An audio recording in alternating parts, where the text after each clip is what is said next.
জুলাই আগস্টের আন্দোলন দমনে প্রাণঘাতী অস্ত্র ব্যবহার করে ছাত্র জনতাকে নির্বিচারে হত্যার বিষয়ে অতি উৎসাহী ছিলেন আলোচিত সাবেক দুই পুলিশ কর্মকর্তা। তাদের একজন গোয়েন্দা প্রধান হারুনুর রশিদ, অন্যজন ঢাকা মহানগর পুলিশ কমিশনার হাবিবুর রহমান।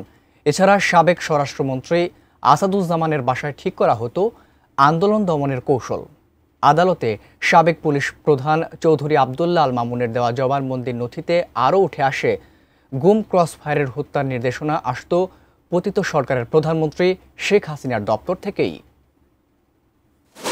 জুলাই আগস্টে আন্দোলন যখন তুঙ্গে, তখন পুলিশ প্রধান ছিলেন চৌধুরী আবদুল্লাহ আল মামুন। ৫ আগস্ট সরকার পতনের পর গ্রেপ্তার হন তিনি। তার বিরুদ্ধে দেশের বিভিন্ন থানায় মামলা ছাড়াও জুলাই আগস্টে সংঘটিত মানবতা বিরোধী অপরাধের মামলার অন্যতম আসামি সাবেক এই আইজিপি। ছাত্র জনতাকে হত্যার নির্দেশদাতাদের একজন হিসেবে তাকে উপস্থাপন করে আন্তর্জাতিক অপরাধ ট্রাইব্যুনালের প্রসিকিউশন। মানবতা বিরোধী অপরাধের মামলায় অতিরিক্ত চিফ মেট্রোপলিটন ম্যাজিস্ট্রেট জাকির হোসাইনের আদালতে ২৪ মার্চ একটি জবানবন্দি দেন চৌধুরী আবদুল্লাহ আল মামুন।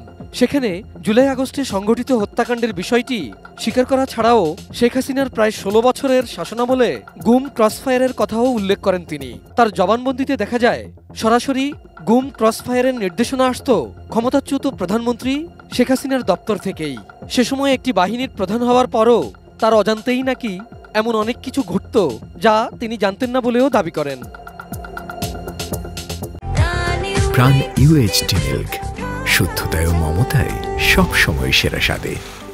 আন্দোলন যখন উত্তাপ ছড়ায় সেই ১৯ জুলাই থেকে প্রায় প্রতি রাতে তখনকার স্বরাষ্ট্রমন্ত্রী আসাদুজ্জামান খান কামালের বাসায় কোর কমিটির বৈঠক হতো, যেখানে অংশ নিতেন কয়েকজন সচিব ও আইনশৃঙ্খলা বাহিনীর ঊর্ধ্বতন কর্মকর্তারা। জুলাই আন্দোলন দমনের কৌশল ঠিক করতেন তারা। অথচ সেখানে উপস্থিত থাকার পরও আইনশৃঙ্খলা বাহিনীর প্রধান হিসেবে তার ভূমিকা কী ছিল জবানবন্দিতে তা এড়িয়ে গেছেন। তবে গোয়েন্দা প্রধান হারুনুর রশিদ এবং ঢাকা মহানগর পুলিশ কমিশনার হাবিবুর রহমানকে দায়ী করেছেন তিনি।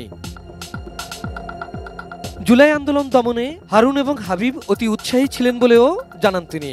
DMP commissioner Habibur Rahman Chinese rifle ব্যবহার করে সরাসরি গুলির নির্দেশ দেন বলেও দাবি তার। এছাড়া আন্দোলন দমনে মারণাস্ত্র ব্যবহার এবং ব্লক রেইডের সিদ্ধান্ত রাজনৈতিকভাবে নেওয়া হতো বলে জবানবন্দিতে উঠে এসেছে। ১০ জুলাই আন্তর্জাতিক অপরাধ ট্রাইব্যুনাল ১-এ অভিযোগ গঠনের মাধ্যমে মানবতা বিরোধী অপরাধে শেখ হাসিনার বিচার শুরু হয়। সেদিন সাবেক আইজিপি চৌধুরী আবদুল্লাহ আল মামুন রাজসাক্ষী হওয়ার আবেদন করলে তা মঞ্জুর করেন ট্রাইব্যুনাল। সেখানে সাক্ষ্য গ্রহণ শুরু হলেই জানা যাবে তিনি আর কোনো গুরুত্বপূর্ণ তথ্য দেন কিনা। Abul Kalam Azad, ATN news, Dhaka.